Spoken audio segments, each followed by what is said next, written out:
The people is Amsterdam, first with its rather open and diverse red light district, but perhaps more so because there are cafes you can go in and choose from quite a lengthy menu of marijuana. In most countries, you might find drugs and prostitution in rundown parts of town, but in Amsterdam these days, it is quite safe and also picturesque. Okay, this is a fun topic to talk about. As an American that has never been to Europe before, I am very curious about things that you guys do that we might find weird. So the infographic show on YouTube is going to break it down for me on exactly what these weird things are, and maybe I might not find them weird. I mean, we do some weird stuff here in America that I'm sure you guys would take a second glance at us for. A lot of people associate bad video quality with a potato, but honestly, I feel like the quality isn't that bad. But yeah, hopefully this surprises me and I learned something. So without further ado, hit the like button, subscribe, turn notifications on, and let's dive in. Today we'll be flipping a recent show called American Things Europeans Find Weird, a clip that didn't sit well with some of our viewers.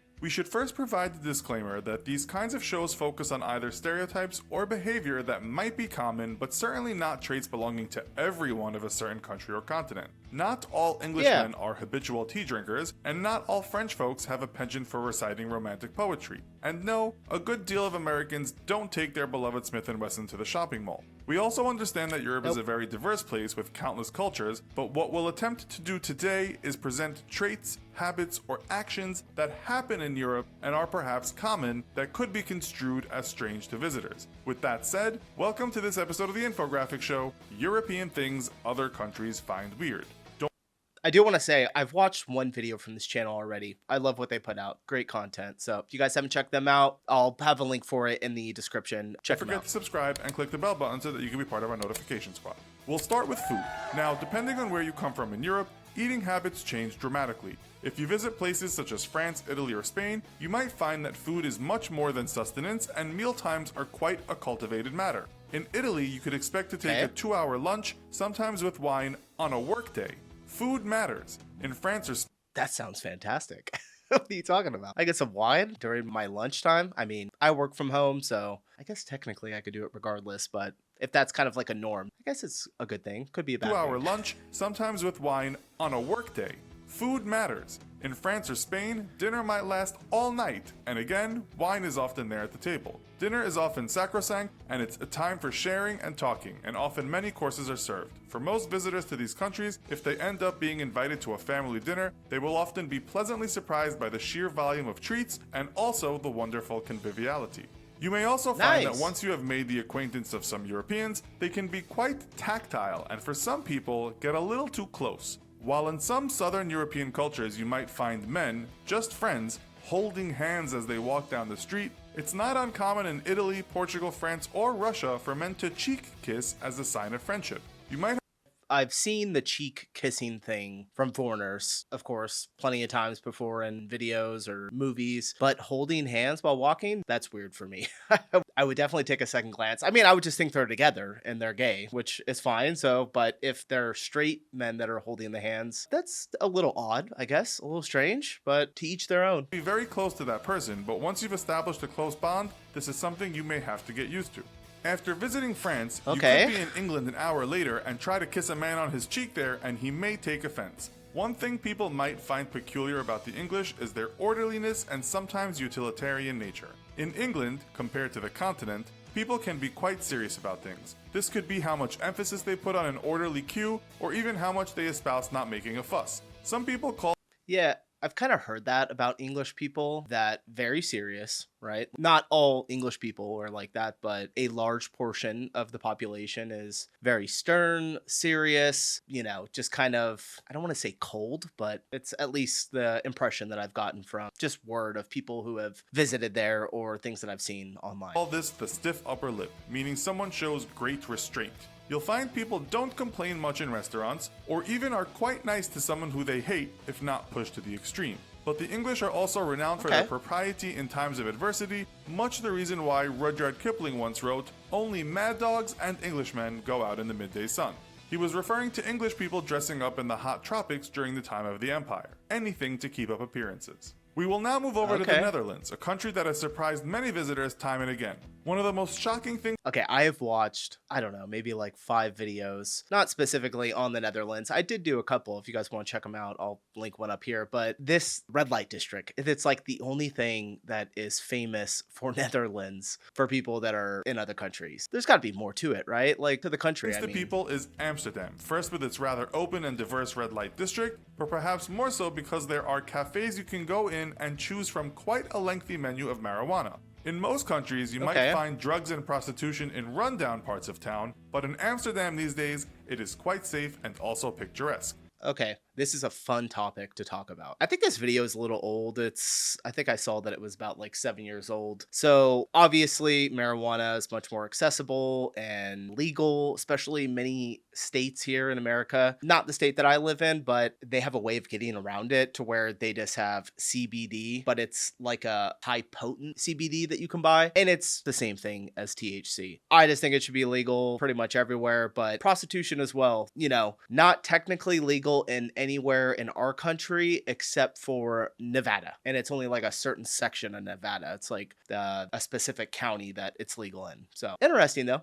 But in Amsterdam these days, it is quite safe and also picturesque. Another thing you might find strange in the Netherlands is the amount of bicycles and how they crazily zip about. The Dutch respect their bikes, and drivers must respect them too. In the Netherlands, there's even a special way to open a car door, so there is no way you will open it on someone passing by in a bicycle. This involves opening the door with the hand furthest away from the handle. Kudos to the Dutch for coming up with that. Opening with the hand furthest away from the handle, so you have to like reach over? People call it the Dutch reach, and it's a lifesaver. If you are going to spend a significant amount of time in Europe, you might come across the most... Is that so you're not just opening up like someone's coming out? It's so you have to turn your body and then like you're actually moving your head so that you can see if somebody is coming on a bicycle? I would imagine that's what it is. And it's a lifesaver. If you are going to spend a significant amount of time in Europe, you might come across the most passionate and sometimes scariest sports fans you'll ever see. While football hooliganism is sometimes said to be a British thing, most infamous in the 70s and 80s, it is widespread across Europe. People literally die for the game or their team. In Eastern European countries, such as Poland, the Czech Republic, Turkey, or Croatia, you'll find supporters with units that look more like special forces. In Italy, Spain, and the UK, supporters at once cry over the beautiful game and then later vent their anger by tearing apart parts of cities. You will find this in other parts of the world, such as countries in South America, but let's say if your average Canadian got caught up in this, they might find it rather peculiar. If you were to come across some hooligans and made a I know that I've seen a couple of videos on the sports over there, and the only time, at least here for us in America, that like sports fans get absolutely crazy and rip down poles and light cars on fire and like get violent is usually when the championship game is. So if it's the NBA, it's the NBA championship, or if it's football, American football, it's the Super Bowl. That's usually when people get a little crazy. Other than that, it's usually pretty quiet. You might find that you'd easily get lost. European cities are old and weren't designed using easy-to-navigate systems. You could say many cities in Asia are relatively new cities in terms of them being built up to modern standards, and most American cities were created in a block system. Wandering through alleyways in Rome, following those country roads in the Scottish countryside, or navigating the cobblestone streets of Dubrovnik is one of the highlights of any trip, but before GPS came about, getting lost was assured. Let's say you are lost, and you stop at a local bar for a drink. One of the great things about some places in Europe is the homey feel of some of these old establishments. They might open till very late, or people in some parts of Europe may not even go out until 11 p.m. In more rural communities, you might still find people driving after a few drinks, and in most parts of Europe, you won't be blasted with AC while having to endure sports on 6 TVs. While you'll find American-style sports bars in Europe, one charming thing you'll still find is that the pub, the inn, the cafe will have a homely touch. You'll also find in Europe that a lot of young people get away with drinking. The age limit law in many European countries may not so assiduously be enforced by pub owners or police. If you are American, you'll also find that police in most of Europe are not so much in your face as they are in the States. They seem to be a nicer breed of cop. If you are young and want to party, head to Europe. Ironically, laws are laxer and there is, for the most part, less crime.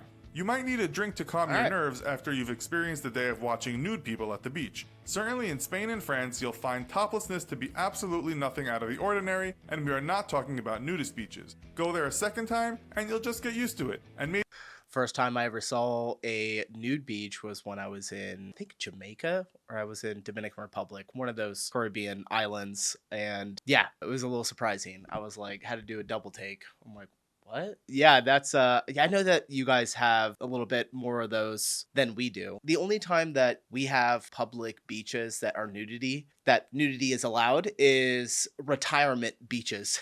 All the old people will just get naked. Or not even just a beach, like just a general city, part of the city, people will do it. But it's pretty rare. Maybe even throw caution to the wind and strip yourself. As most of you are English speakers watching this, or can understand English, we feel we must give you a word of warning if you visit the UK. That warning is, you might not understand people when they speak to you.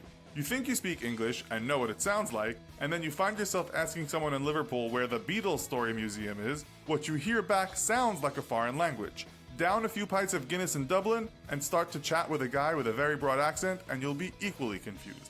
The accent can change from town to town, so even if you fully understand the Mancunian, that's someone from Manchester, you might have problems following someone's gist on the wonderful and wild moors of Yorkshire, and you've only driven for 45 minutes. It's Gosh, what is that video? Hold on, let me see if I can find it. So when I think of like thick accents, there is this guy. I think I saw a video on like a podcast, and I can't understand anything he's saying. I have it right here. Let's check it out. Anyone go up in the mountains about night, sure? Well, there was 45 sheep missing, like, in the lambs and everything. The sheep just count out a nice bit of money, like. To be done about it, nothing. Mikey's next door neighbor says some of it. Literally can't understand a word or two here though, so that's pretty funny. Yeah, man, it was a good one. I liked watching it. If you guys have any recommendations, just put them in the comment section. A super chat I'll definitely see, only because I don't have anything set up yet, and I get hundreds of comments literally every day. So if you guys want to recommend anything, drop it in there until I build some type of system that I can take recommendations from. Appreciate you guys stopping in, and I will see you in the next one.